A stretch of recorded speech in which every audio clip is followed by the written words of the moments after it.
দয়াল বাবা তোমার মুখের হাসি আমরা পাইতাম যদি বাবা তোমার দুই মনের যত জ্বালায় আছে হয়তো নিবারণ সবাই গান আমরা পাইতাম যদি বাবা তোমার দুই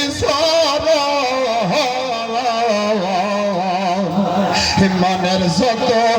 জ্বালায় আছে হয়তো নিবারণ তোমায় এক নজর দেখিলে নয়ন আমার দুঃখ যাইতাম পাশরি প্রাণ বন্ধু তোমার মুখের হাসি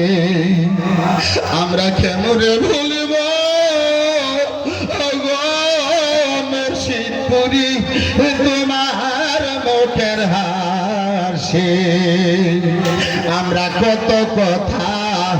রাইতাছি মনে আশা ছিল হৃদয় খুলে বলবো গোপনে আমরা কত কথা রাইতাছি মনে আশা ছিল হৃদয় খুলে বলবো গোপনে তোমার কাছে গেলে সব ভুলে যায় পোষায়া যায় প্রাণ নিশি শোনা বন্ধু তোমার মুখের হাসি সোনার ভাই বন্ধুরে আমার পীর কত বড় আপন পীর যে কত বড় ধন সোনার বন্ধুর আমার পীরের মতো আপন পীরের মতো দরদি বান্ধব এই ভবের বাজারে কেউ হয় না আর হবে না সোনার বন্ধুরা গো হাদিসে কুদসির মধ্যে বর্ণনা আছে মজাদাতুল আম্বিয়া হাক্কুন কারামাতুল আউলিয়া হাক্কুন নবীদের মজেজা ছিল আল্লাহ প্রদত্ত ক্ষমতা তার নাম হয়তো মজেজা অলৌকিক ঘটনা দেখাইতো সোনার ভাই বন্ধুরা আমার এখন নবুয়তের দরজা বন্ধ হয়েছে ইলমের বেলায়েতের দরজা চালু কাল কিয়ামত পর্যন্ত চালু রাখবে সোনার ভাই বন্ধুরা আমার ইলমের বেলায়েত প্রাপ্তি যুগের প্রতিনিধি আল্লাহ পাকের সুবহান বন্ধু আমার আত্মা জগতের সম্রাট ছেড়ে তাজ বাবাজান মুর্শিদপুরে বর্তমান জামানার হাদি বর্তমান জামানার মুজাদ্দিদ আমার বাবাজানের কথা ও কর্মের মধ্যে লক্ষ লক্ষ হাকিকত লুকিয়ে আছে আমার বাবাজান যে কথা বলে সমস্ত কথাটাই হইল কারামত আমার বাবাজান কথা বলে কথাটাই হইল হাকিকত সোনার বন্ধুরা আমার বাবাজানের কারামত আমি অদম গুনাহগার বলে শেষ করতে পারবো না সোনার ভাই বন্ধুরা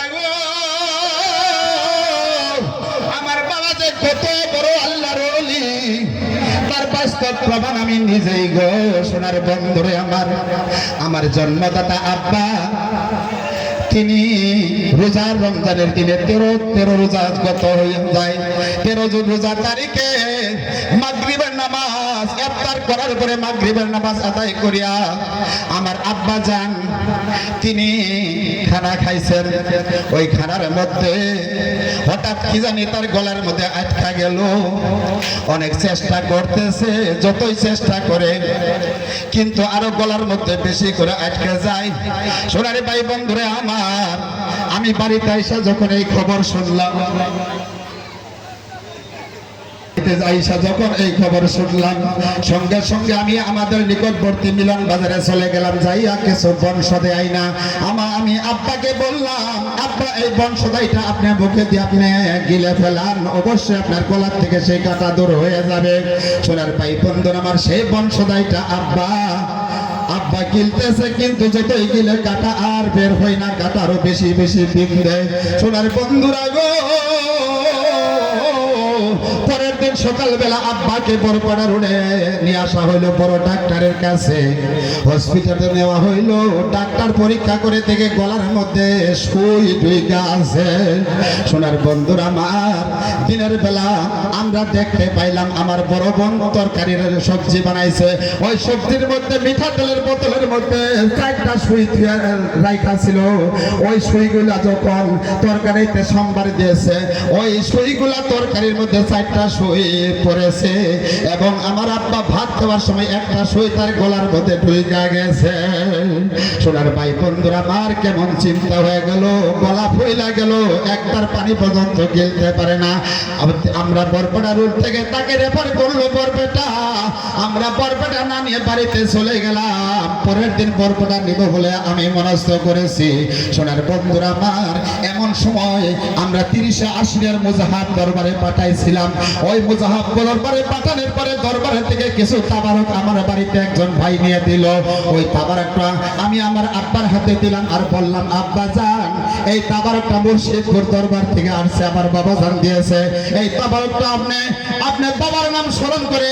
কিছু হাদিয়া মান্নত করে তাবারক খান, অবশ্যই আপনি মুক্তি পাবেন। সোনার ভাই বন্ধুরা আমার, এই বলে আমি তাবারক দিয়ে আমি তারাবি নামাজ পড়তে গেছি। আমার আব্বা সেই তাবারক বাবার কাছে বাবার কদম ধরে কান্দা কান্দা 1001 টাকা নজর রাইখা তাবারক খাইছে। সোনার বন্ধুরা আমার, কিছুক্ষণ পরে মাকে বলছে আমাকে কিছু ভাত দাও, আমি ভাত খাবো। সোনার বন্ধুরা আমার মা ভাত দিছে, বাবা ভাত খাইছে, কাউকে বলে নাই। শেষ রাতে আমার বাবা তিনি পেট ভরে ভাত খাই আমাকে ডাক দিছে, আইনাল বাবা তুমি চলে আসো। আমি দৌড় পেরে গেলাম, বলতেছে বাবা আমি ভালো হয়ে গেছে। তুমি যখন বাবার দরবার থেকে তাবারক আমার কাছে দিলা, আমি 1001 টাকা নজর মানসিক কইরা আমি তাবারক খাওয়ার পরে থেকে আমি যখন ডুব গেলি আমার গলার মধ্যে আর কিছু বাজে না, আমি সুস্থ অনুভব করতেছি। কিছুক্ষণ পরে তোমার মায়ের কাছে আমি ভাত চাইলাম, তোমার মা আমাকে ভাত দিল, আমি ভাত খাইলাম। এখন আমি শেষ রাতে আমি পেট ভরে ভাত খাইছি, বাবা আমি ভালো হয়ে গেছি। সোনার বন্ধুরা আমার বাবা এই কথা বলে কিন্তু আমার অন্তরের মধ্যে ভয়, এতক্ষণ গলার মধ্যে সুই আটকাছে। এখন সেই সুইটা যদি পেটের মধ্যে যায়, নারী ভুঁড়ির মধ্যে বিদ্ধ হয়ে যায়, তাহলে কেমন অবস্থা হবে? সোনার বন্ধুরা আমার, আমি সকালবেলা মরিচ খেতে আমি গিয়েছিলাম, আমার বড় বন্ধু দৌড় ফেরে যায় বলতেছে, ভাই আইনা বাবার গলার মধ্যে যে সুইটা বিদ্ধ হয়েছিল সেই সুইটা পাওয়া গেছে। সোনার বন্ধুরা আমার বাবা ভাত খাওয়ার পরে যখন তিনি কিছু পান খাইছিল, ওই পানের সাবাগুল্লা যখন তিনি জমিনে ফেলাইছিল সকালবেলা ঘর ঝাড়ু দেওয়ার সময় সেই সুইটা বার হয়ে গেছে। সোনার বন্ধুরা গো, আমার বাবা জানতে কত বড় আল্লাহর ওলি, বাবা জানের কথা বলে শেষ করা যাবে না। সোনার ভাই বন্ধুরা আমার পেছনে অনেক বক্তার আছে, আমি এইটুকু বলে আপনাদের কাছ থেকে আমি দোয়া নিয়ে আমি আমার কথা সমাপ্ত করছি। খুদা হাফিজ, ওয়া মা আলাইনা ইল্লাল বালাগ।